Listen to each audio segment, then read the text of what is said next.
Un homme ordinaire ouvre les yeux, mais il semble souffrir d'une grande agonie et des larmes coulent de ses yeux. Il regarde autour de lui et voit les gens se moquer de lui. Un prince décide de lui offrir un cadeau d'adieu avant qu'il ne mette fin à ses jours. Il demande au roturier de frapper avec sa magie et l'homme tente désespérément d'attaquer le prince. Mais il ne réussit qu'à produire une faible flamme qui n'endommage guère le prince. Tout le monde se moque de sa magie fragile et le prince n'arrive pas à croire qu'un roturier puisse être aussi faible. Il raconte les paroles d'un grand sage appelé William Bordeaux qui disait que les choses les plus importantes pour un mage sont la lignée, le talent et l'intelligence. Mais il dit au roturier de ne pas se tromper, car l'assiduité est une condition préalable plus importante et aucune quantité de cette assiduité ne peut compenser un manque de talent. Il commence à préparer son attaque en disant au roturier que la magie ne sourira jamais à quelqu'un d'aussi insignifiant que lui. Il libère sa magie de flamme sur le roturier qui est immédiatement consumé par elle. Il hurle d'agonie alors que les flammes le réduisent en cendres, puis il se met à sourire devant la magnificence de la magie d'Ar-Royalty. Il se rend compte de la puissance de la magie d'un noble et ne peut s'empêcher d'en admirer la beauté de son point de vue de magicien. Il aurait aimé en savoir plus sur la magie et la maîtriser de son vivant. Dans son dernier souffle, il prie pour avoir une autre chance d'expérimenter le frisson d'une telle magie. Il se réveille soudain et se voit entouré de servantes tenant des jouets. Il se demande qui elles sont et où ils se trouvent.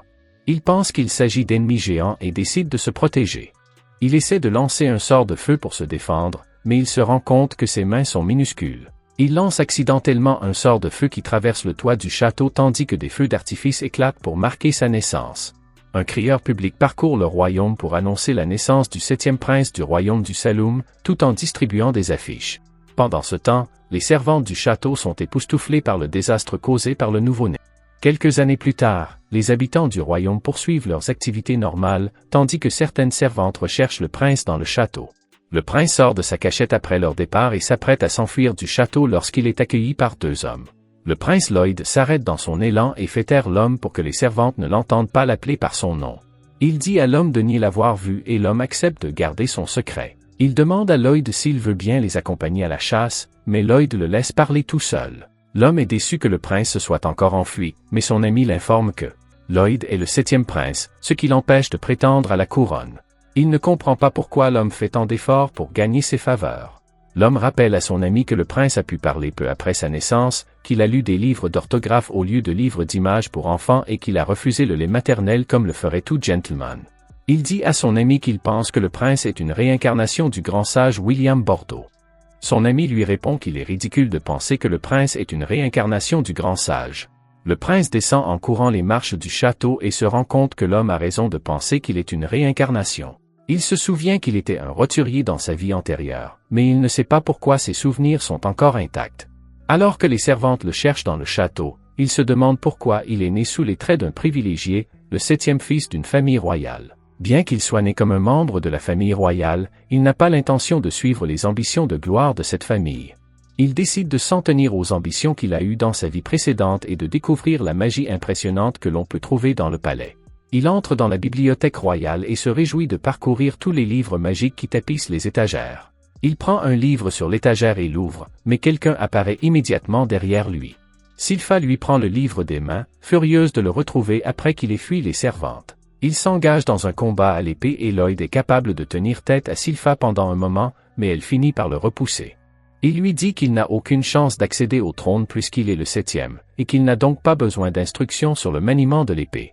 Sylpha lui dit qu'il n'y a pas que la succession au trône dans la vie. Elle lui rappelle qu'il doit savoir manier l'épée en tant que membre de la famille royale. C'était son but dans la vie de le rendre habile à l'épée après qu'elle ait été chargée de son éducation il y a 3 ans. Lloyd se rend compte que Sylpha ne le laissera pas arrêter l'entraînement s'il ne fait pas bonne figure. Ils décident de reprendre leur entraînement à l'épée et Sylpha se rend compte que Lloyd devient plus fort chaque jour. Lloyd n'est pas gêné par son compliment car il sait qu'elle se retient.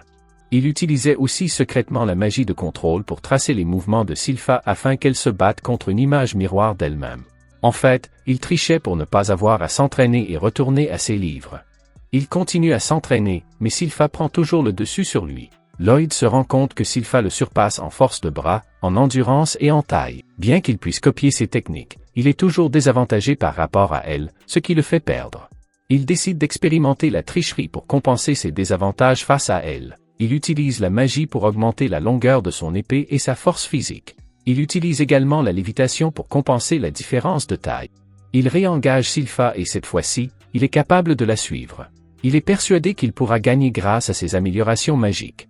Il continue leur entraînement à l'épée, mais Lloyd décide d'utiliser son atout pour faire un mouvement inattendu. Il libère sa trace magique qui reflète les mouvements de Silpha et tente de la frapper par derrière. Silpha semble surprise et Lloyd est heureux de pouvoir retourner à son livre, mais Silpha bloque son attaque. Elle se demande s'il a triché, ce qui le surprend et elle réussit à lui arracher l'épée des mains. Elle est surprise qu'il ait pensé qu'elle ne remarquerait pas ses tricheries. Elle lui dit qu'il est très doué pour essayer de compenser ses désavantages. Elle s'étonne qu'il ait pu utiliser 2 sorts à la fois, ce que la plupart des magiciens de la cour ne parviennent même pas à faire. Elle lui dit de ne pas précipiter sa croissance, mais de grandir à son rythme. Lloyd se rend compte qu'elle n'a pas remarqué son amélioration physique et ses sorts de contrôle parce qu'il utilisait en fait 4 sorts à la fois. Il décide de lui cacher cette information pour qu'elle ne le suspecte pas. Silpha l'emmène dans le bain des servantes mais Lloyd proteste, lui disant qu'il peut se baigner seul. Silpha ne veut pas le perdre de vue car elle le retrouvera sous une pile de livres. Lloyd est déçu de ne pas pouvoir lire son livre, mais les autres servantes lui disent que le démon de la bibliothèque l'engloutira s'il s'entête. Lloyd est surpris qu'il y ait une bibliothèque avec un démon interdit. Les servantes lui racontent l'histoire du démon Grimoire, qui a lui aussi détruit le royaume il y a longtemps. Il a fallu plusieurs sages pour enfermer le démon dans un livre. Silpha pense qu'il s'agit d'un conte de fées car elle n'arrive pas à croire qu'il existe un livre dans la bibliothèque souterraine du château où le monstre est enfermé. Silpha ne pense pas que Lloyd sera effrayé par une telle histoire, mais elle est surprise de le voir trembler. Les servantes lui proposent de passer la nuit avec lui, mais Silpha leur répond qu'elle est la seule à pouvoir jouer ce rôle. Une dispute s'ensuit entre les servantes et Lloyd en profite pour s'enfuir. L'idée d'une bibliothèque souterraine interdite dans le château fait briller ses yeux d'impatience. Lloyd se rend dans le souterrain et utilise un sort de dissimulation pour passer à travers les gardes qui surveillent l'entrée. Les gardes discutent de l'authenticité de l'histoire derrière la bibliothèque pendant que Lloyd se faufile devant eux. Ils sont convaincus que personne ne pourra se faufiler entre eux et briser le sceau jeté par les 10 mages les plus puissants que le royaume ait jamais connus. Lloyd arrive à la barrière et brise facilement le sceau. Il entre dans la bibliothèque et n'en revient pas de n'avoir jamais su qu'une section aussi passionnante existait sous terre. Il se déplace dans la bibliothèque pour consulter les livres et se rappelle qu'il doit remettre la barrière en place lorsqu'il partira. Il s'installe devant un livre lorsqu'un autre livre se met soudain à léviter, ce qui surprend Lloyd. Un démon sort du livre et dit à Lloyd qu'il est impressionné qu'il ait pu briser le sceau. Lloyd se demande qui est ce démon et celui-ci se présente sous le nom de Grimoire.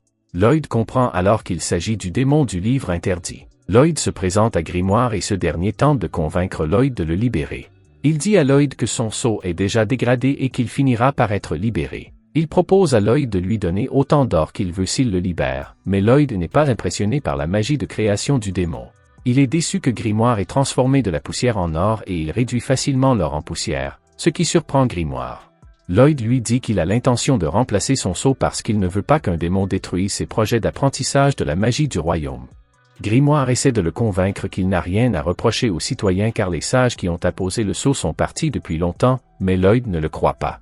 Désespéré, Grimoire propose à Lloyd de lui enseigner une magie ancienne qui s'est perdue dans le temps. Cela pique l'intérêt de Lloyd et Grimoire lui dit qu'il va lui enseigner car il voit qu'il a beaucoup de talent pour la magie.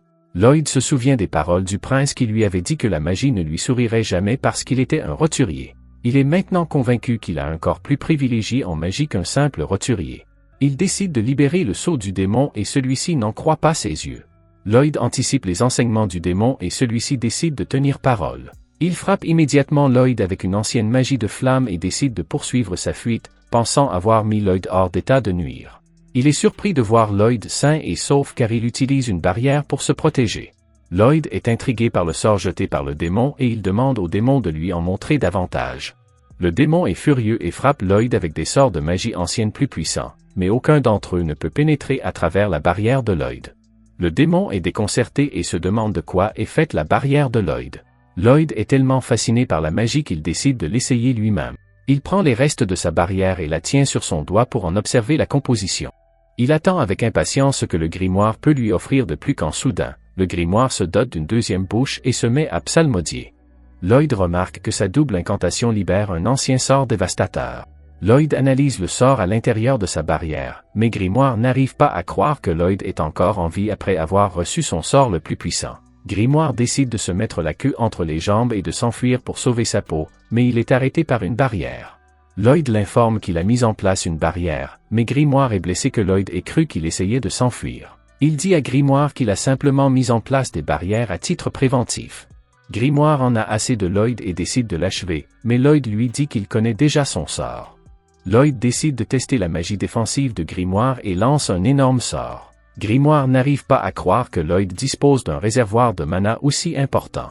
Il tente d'esquiver le sort de feu, mais il est inévitablement brûlé. Lloyd se demande pourquoi Grimoire n'a pas été capable d'esquiver son attaque et Grimoire n'arrive pas à croire qu'il est si arrogant.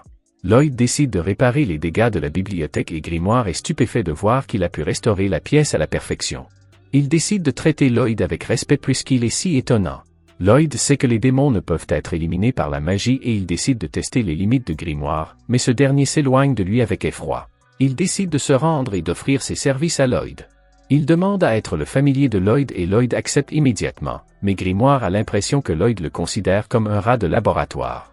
Lloyd lui dit qu'il se fait trop remarquer et lui demande de se transformer en quelque chose de plus petit.